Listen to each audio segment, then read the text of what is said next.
outlawing abortion does not stop women from seeking abortions.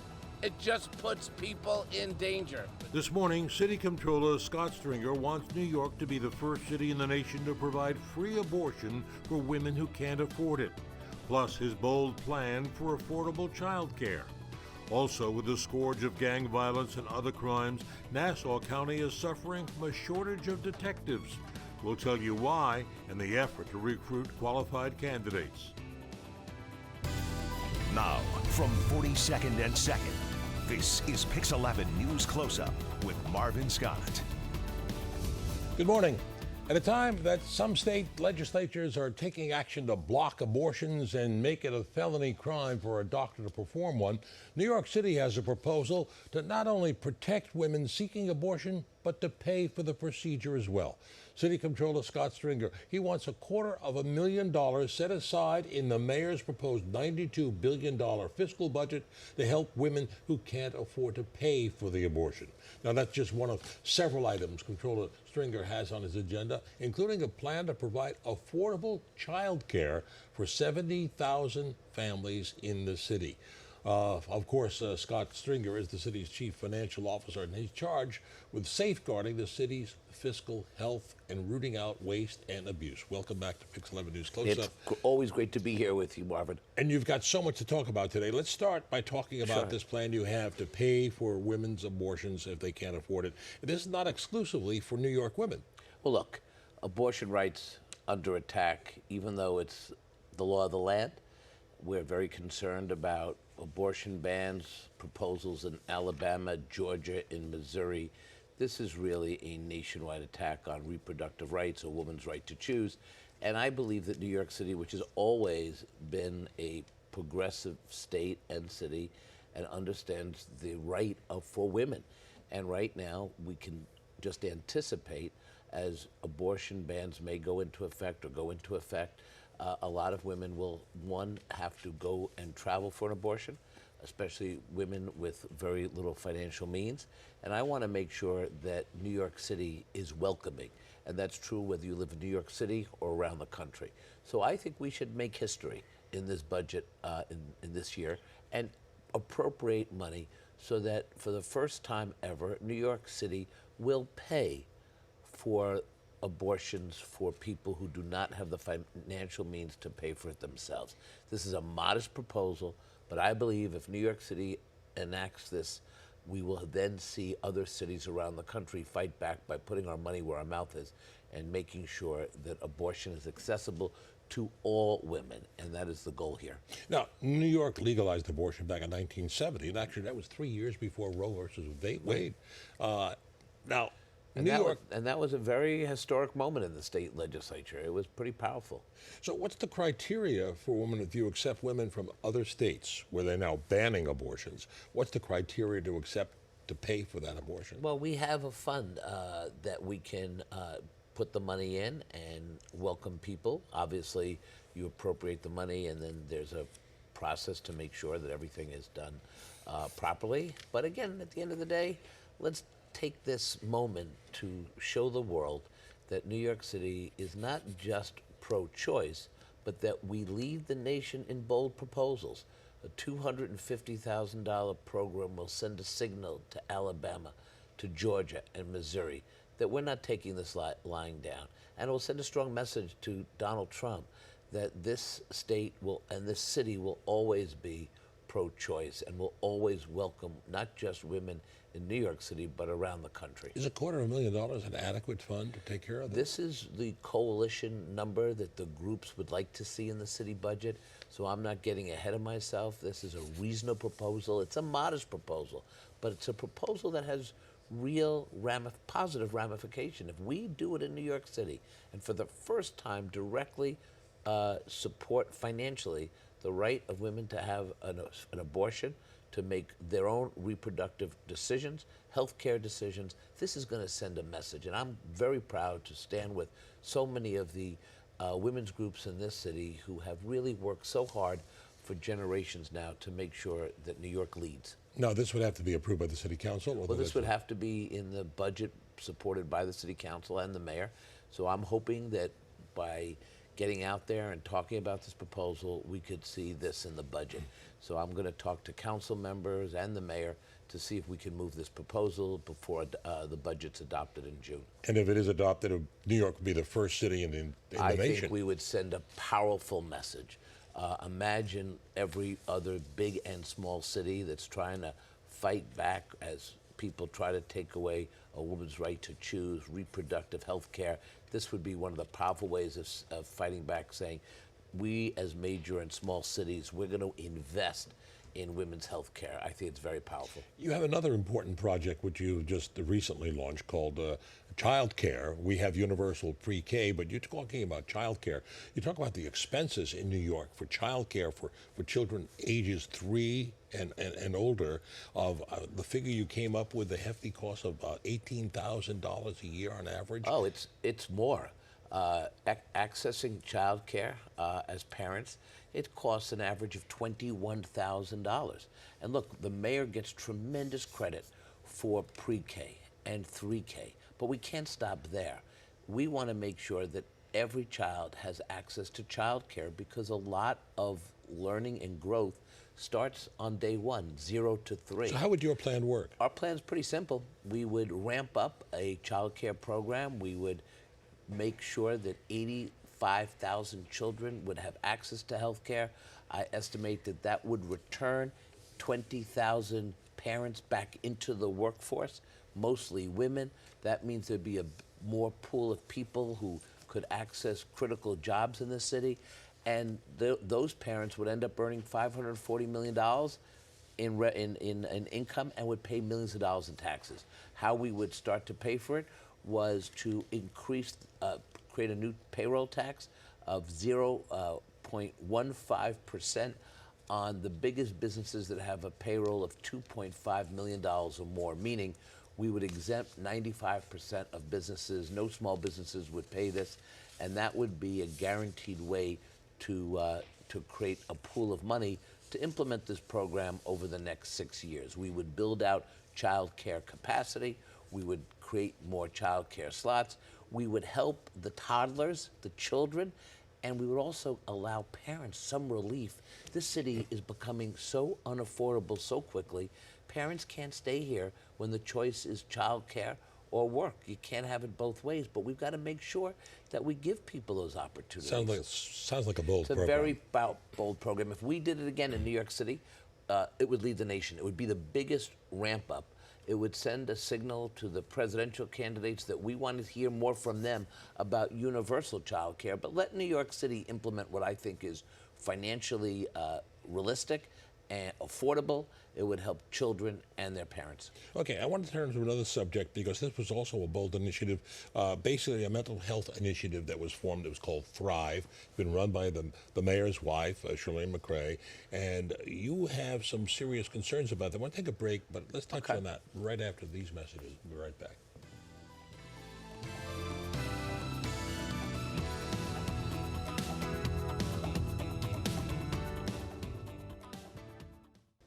Back now with City Comptroller Scott Stringer, and his job, of course, is to safeguard the city's fiscal health.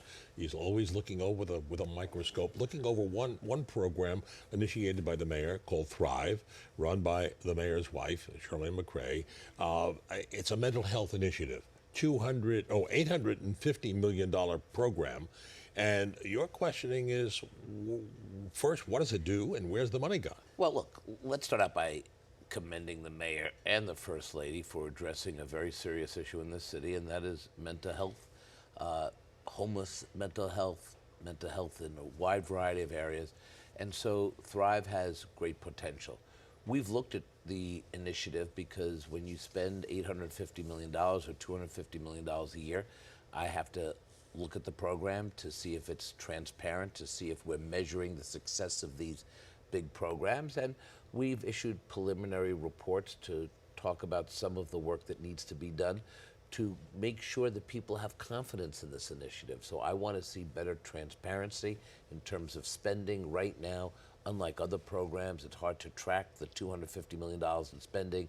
We've seen that since 2015, Thrive has changed from time to time. We see programs that used to be included in Thrive suddenly taken out of Thrive. One of them is a $176 million initiative for mental health services in prisons. That used to be in Thrive, now it's out of Thrive. So what I want to do is create a consistent Thrive so that we truly understand the mission, what programs are being served within Thrive, and whether those programs are working. You know, part of what we found was a lot of good programs that are there, but only 12 programs we can identify that has a metrics to see if they're working. So I want to work collaboratively with City Hall on this. Susan Herman, who's now running Thrive, is an excellent overseer, someone who is really implementing some changes. So look, part of what I have to do as controller is take a hard look, but also make recommendations, and I think they're going to adopt. In your many of our testimony to City recommendations. Council the other day, you challenged the purpose of Thrive. It sounds good potential and good ideas. So but we have to identify what Thrive is. So in order to do that, you need to make sure that the programs that are for Thrive stay in Thrive. You can't have programs coming in and out, because how do you measure the overall umbrella of Thrive? You also have to have a real tracking system to see what spending is all about. And that's just good government and best practices. Let's shift gears and talk about probably one of the biggest problems in New York is homelessness. The mayor pledged when he first took office that he was going to end homelessness, yet we have, 60,000 people a night staying in city shelters. And the city outlays about $3 billion a year, and your office found an audit that really is not accomplishing much. Well, we are very concerned that we went from spending $1.5 billion on homeless services. It's ballooned to $3.2 billion. We are not seeing a significant drop in homelessness. We're worried that homelessness will increase. Part of the problem here is that we have siloed real low-income housing, permanent housing for people, many who could use it from homeless shelters, and homeless services. We've got to break the silos, merge housing and services as a way of reducing homelessness and shelters. We are spending more money to house a family in a shelter or in a commercial hotel, sometimes $3,000 to $4,000 a night. Those are Waldorf. Exorbitant. Well, those are Waldorf Astoria prices. We should rededicate this money to a real affordable housing plan. Right now, our office estimates that there's 580,000 New Yorkers that are one step away from homelessness. With all due respect, you say we should. Why aren't we? Well, that has been my critique of the rezonings that the City Council has supported, that the mayor has put forward. These rezonings speak to the issue of building more affordable housing, but I find when I calculate the numbers that the housing is affordable housing, meaning people around the city can't access that housing because in order to qualify, it's just, the rent is just too high. Now, you say your goal is to build more affordable housing. That's the goal for every mayor, But real affordable housing. And by the way, you're absolutely right about what mayors can do. Fiorello LaGuardia built NYCHA in the 1930s. Lindsay Rockefeller in the state legislature enacted the Mitchell-Lama housing program. Koch took all those abandoned buildings. 200,000 apartments. But Koch gave back the land to the people. This administration, I think, has to understand that we need to shift the plan to go to where the need is. And the need is real low-income housing so we can get people out of shelters. We can make sure that people don't tip into homelessness. I've offered a plan, Housing for All, that I think has some real potential in the years coming, and I hope to work with housing activists to create the kind of housing we need. Talking about this administration, I can't resist. I have to ask you what your thoughts are about our mayor running for president. Look, I think the mayor has every right to explore his ambition and his vision for the country. I do think that this job that he has is really unique. And, it's the second toughest job in America by any standard. And I would hope that in his travels, he makes it a priority to think New York City first and presidential ambition second. But I do think he has a right to explore what he wants to run for. But he's missing out on New York business. But the question here that many are raising is, who's paying the expenses? He doesn't have a large fund for his candidacy. Who is paying for his expenses? Is he traveling on New York's dime? Look, he is raising money to travel around the country. That's what every presidential candidate does. And I have every expectation that the money that the city, supplements is, an NYPD security matter, and I certainly get it. His travel expenses, We're not. is that something your office should be looking at? His travel expenses will probably be paid by his campaign. That's why his Probably. campaign fund. But are you no, looking I'm into sure. it? I'm sure it is. Okay. The political question. Sure. I mean, there's no question that you're going to be one of those candidates running for that office in a couple of years.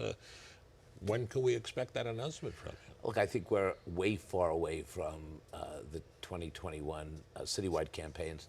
We've got to get through one of the toughest election cycles coming up, and that is our priority to beat Donald Trump, get a Democrat into the White House, and then we will have an election where it's not just a mayor's race, but all of city government's going to turn over, and that's going to mean a lot of activity and a lot of discussion about the future of the city. And I'm sure you're going to be back on this program many times. We'll be talking about it. Well, there's nothing like being on this show because you get drilled. You have to show your programs, and I think it's great. Well, Scott Stringer, New York City's Comptroller, thank you so much for joining us, and good luck with all of these this huge agenda you have. Thank you.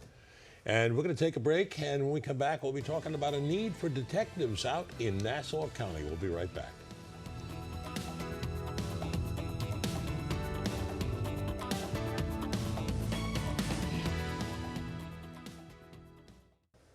With a population of almost 1.5 million people, Nassau County is the size of many small cities.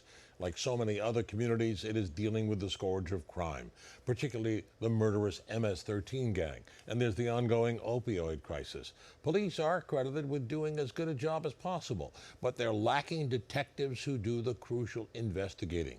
So why is there such a shortage and such difficulty finding qualified detectives?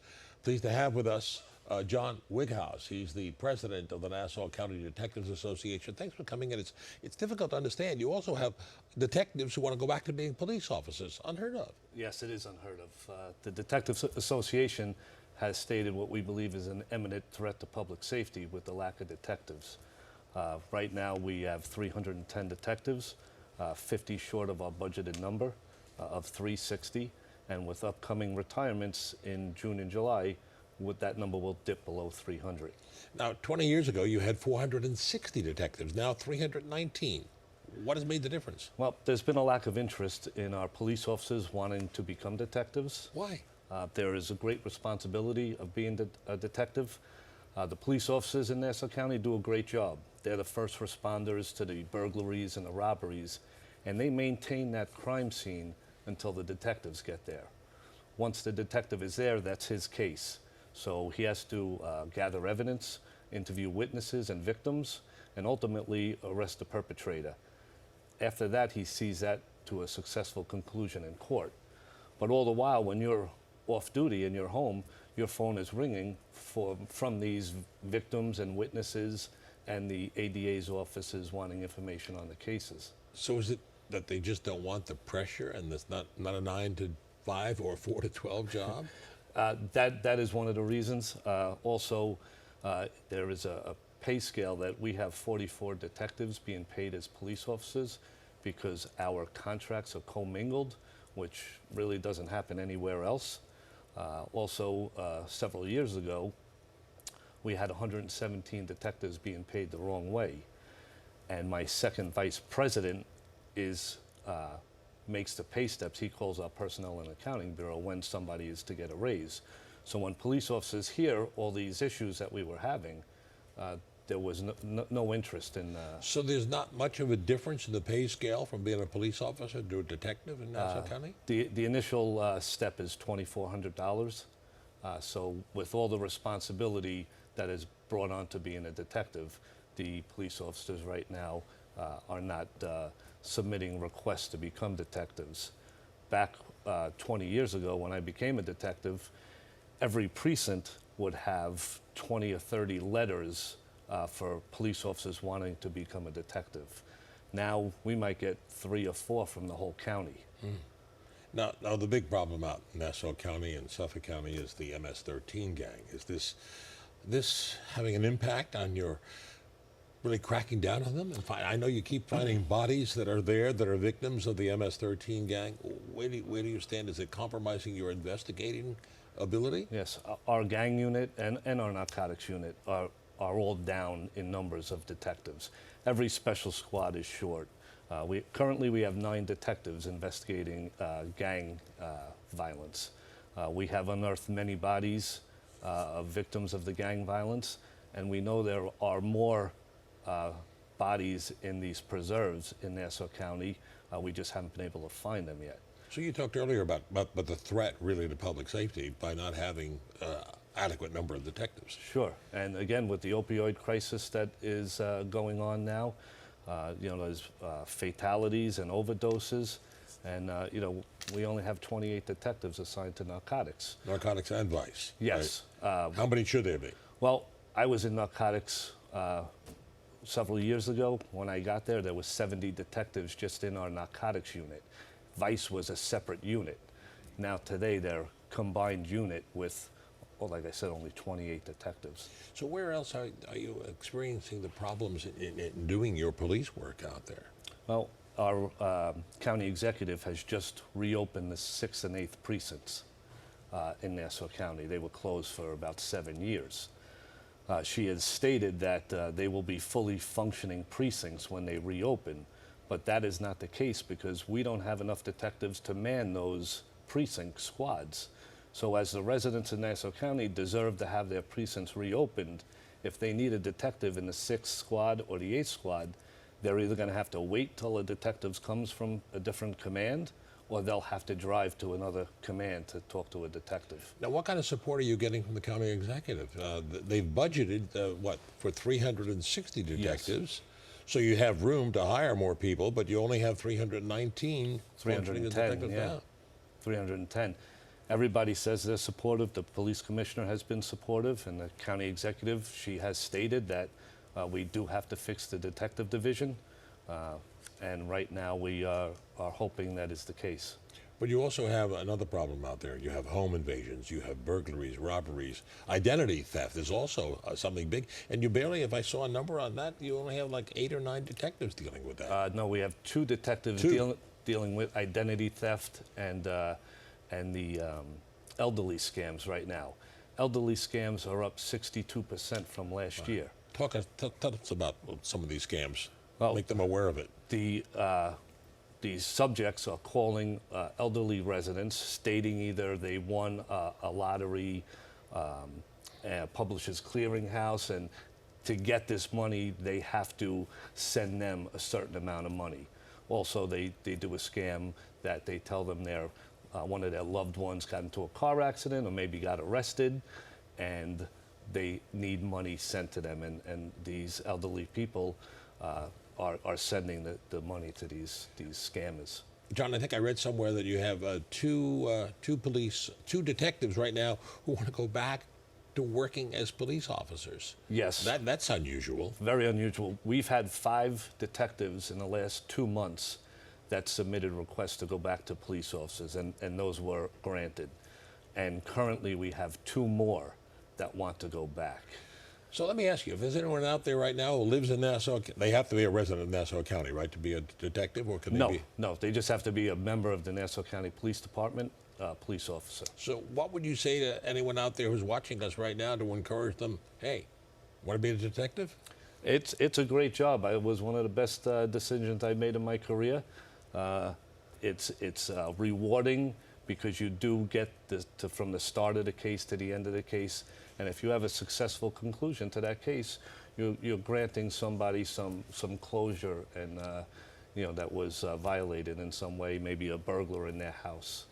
Okay, well, John Wickhouse, president of the Nassau County Detectives Association, I hope you find more detectives to come up to the job and really help you out in Nassau County. Thanks so much for coming in. Thank you. I appreciate you having me. Thank you, and have a good weekend. And that'll do it for our program for this week. If you have any comments or wish to see this broadcast again, log on to our website at pix11.com/newscloseup. I'm Marvin Scott. Thanks so much for joining us. Enjoy your holiday weekend, everyone.